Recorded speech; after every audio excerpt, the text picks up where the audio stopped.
Well, hello guys. In today's video, I'm going to show you how to turn off maintenance mode in WordPress and make your site publicly accessible. Let's begin.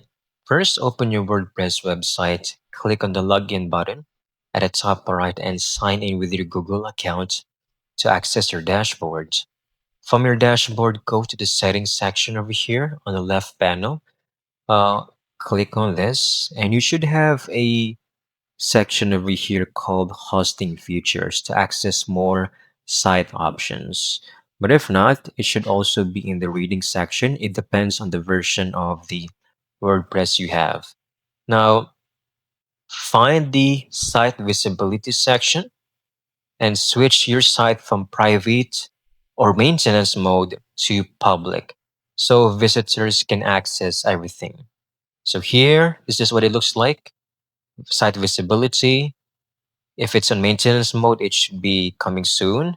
You just need to hit public, then scroll down, make sure to save, to apply the settings, and make your website live.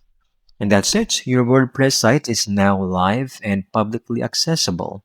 I hope you found this video very helpful.